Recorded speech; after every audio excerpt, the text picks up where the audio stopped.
Hello everybody, welcome to more parking lot thoughts. This time it's nice and sunny outside here, so maybe I can talk a little bit longer without freezing completely since it's winter, whether they call it winter or not.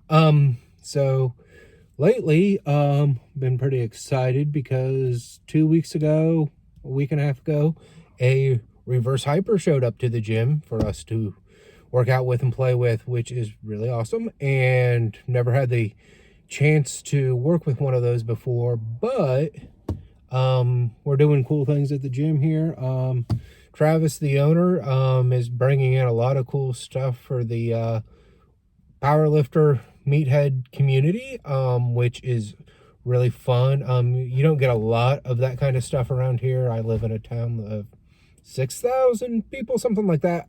So to have the kind of stuff that we're bringing in, he's getting racks, with all the band pegs. There's a hip thrust machine on order, a belt squat machine coming.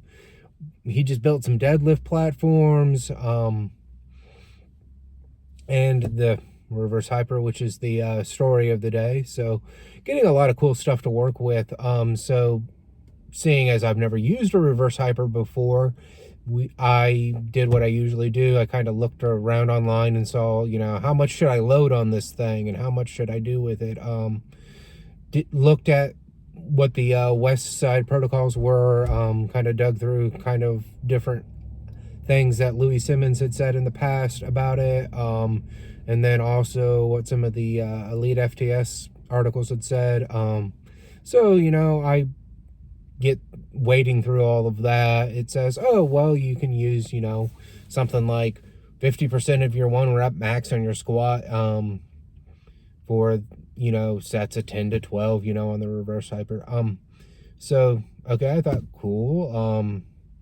That's a good place to work towards. I figured, it'd take a little while to get the hang of the movement. And so first day it shows up, I hop up on the machine, throw, a 25 on it. Figured that was a good spot just to learn the groove, make sure there wasn't anything weird, make sure, it was put together right, things like that. Always like to start really, really light with everything. I can always smack more weight on there. So I hop up on it the first time using that 25 pounds, and it was hard. It was super, super, super hard. Like I did 8 reps or something with it, and I thought, wow, this is enough weight for me to hang out with for a while and, work with. And so I was thinking my lower back was really, really, really weak because everything I'm reading says, use 50% of what you squat. Well, I just squatted 4 plates the other day, so that's 405.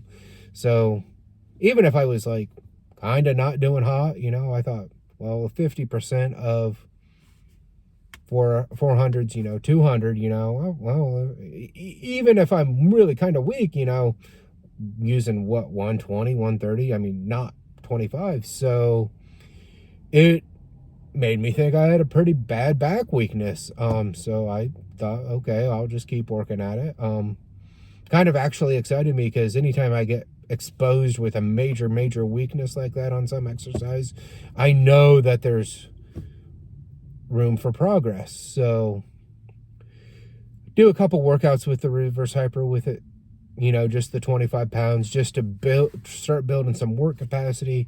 It's just like I'm struggling along. Well, okay, so Travis, our gym owner in this little story of ours and our protagonist, he's a good guy, had bought the roller attachment for this reverse hyper, so that's what I was working out with. And, it was a beast of the thing. The roller itself weighs like 30 pounds and it pulls on you pretty good. I thought, okay, no big deal. Maybe that lightened me up a little bit. A few days ago, the different strap attachment, which you hook in differently with your feet to the reverse hyper, shows up, and okay. So I thought, new toy in the gym, I'll use it instead of the roller attachment on the reverse hyper. And I jump up on there and I start using it with the 25 pounds I'd been using, and that felt like air. And I just started working up. And I worked up. I got to 240 pounds on this thing. And then I kind of cut it there, did a set, 5 reps, 240, just seeing how things felt, wasn't really trying to get a workout, just was playing with it to figure out where I was at. And okay, so I went from 25 pounds working weight up to 240 pounds with the change of an attachment. So that just got me thinking, maybe I'm not so weak in my back. That's kind of where, the recommended weight usage is for, somebody that squats like me. So maybe not as much of a weakness as I thought, which, is a good thing, because even though finding your weakness is good, it's not good to have a weakness. So it just got me thinking about how, just something so small in the gym as an attachment for my foot on a machine paints a different picture. I went from thinking I was very weak in my lower back for what I was squatting and everything, and thinking maybe I needed to really, really work on specializing some workouts, to bring up my lower back, to doing what I was supposed to do on the lower back, and pretty much overnight. So I went from thinking I was weak in my lower back to thinking I'm pretty okay with my lower back. I do think I need to add strength to my lower back, add more muscle mass. I think this machine will definitely help with that. But just the picture was changed by something so small as an attachment. So I was an idiot for thinking I was maybe weak in the lower back. Everything I've been doing else otherwise tells me that, hey, you're doing okay. I mean, I'm lifting heavy for me. But it was just a reminder that, sometimes, with the equipment, the picture you're getting isn't reality.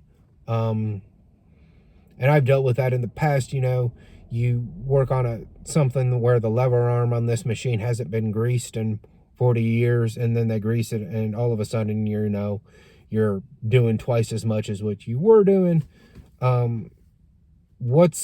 Anything with a machine is really, really dubious, and that's something that I forget sometimes. A leg press is a good example. We've all seen very little small people that are weak lift 1,200 pounds on a leg press. Well, what do they squat? 200 pounds. Okay, where's reality? So I got fooled. Changing an attachment, I got a lot stronger. So when my tip of the day, I guess, is that when you get feedback that is really, really out of alignment with what every other piece of feedback has been giving you, you need to pump the brakes, look at what your workouts really are, and say, am I really that weak? Because I was thinking I was really weak, and just change an attachment, all of a sudden I'm strong again. So that's how I was a moron, and how that reverse hyper was creating mysterious thoughts in my mind, like, what the hell was going on? Was I really that weak? Nope. Thanks a lot.